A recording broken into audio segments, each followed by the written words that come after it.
Hello everybody and welcome back to this tutorial, and right now, since this will be a theory video, let us define a few different things that can prevent us from scanning our target machine.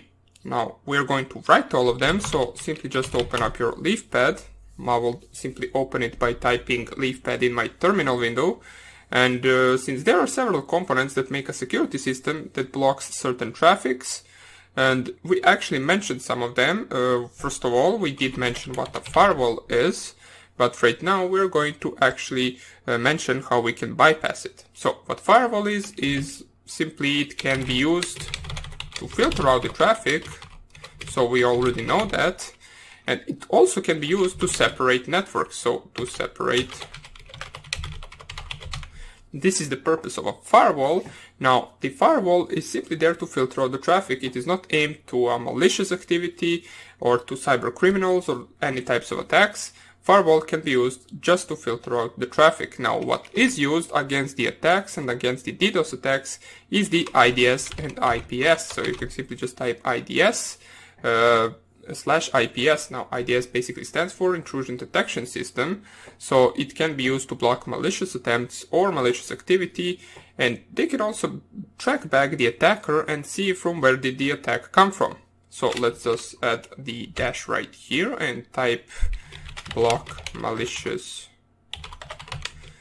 attempts or malicious activity.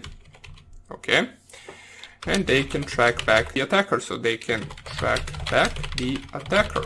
Okay, now this is just the actual brief overview of these things. So the last thing that we're going to take a look at is honeypots. And basically what honeypots are, they're purposely made vulnerable machines that are actually meant to be attacked. Now, they can either be virtual machines or real machines, and they are used to trap the attacker who thinks it's a normal vulnerable machine on network. Once he tries to attack it, then some alarm goes off and the attacker is caught.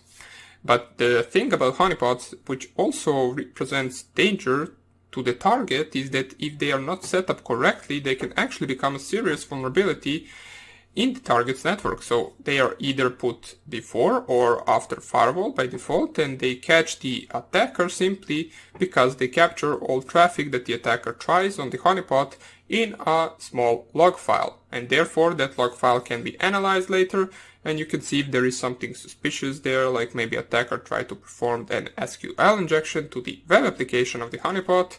It will all be captured in that log file.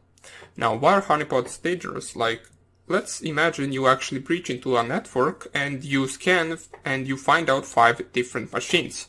And 4 of those machines basically don't have any ports open, while as one machine has a bunch of ports open, and you discover that it actually ran some vulnerable softwares on those open ports.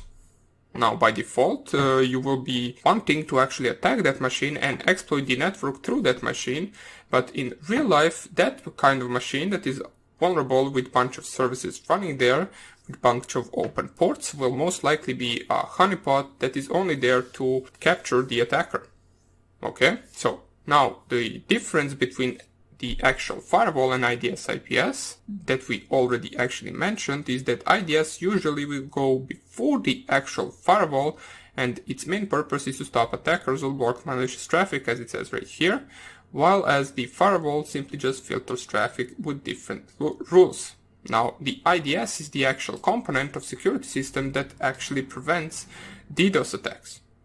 Now that we know what firewall, IDS and honeypots are, let's see how we can evade them in theory in our scans, and then we're going to implement that in the next video with our Nmap.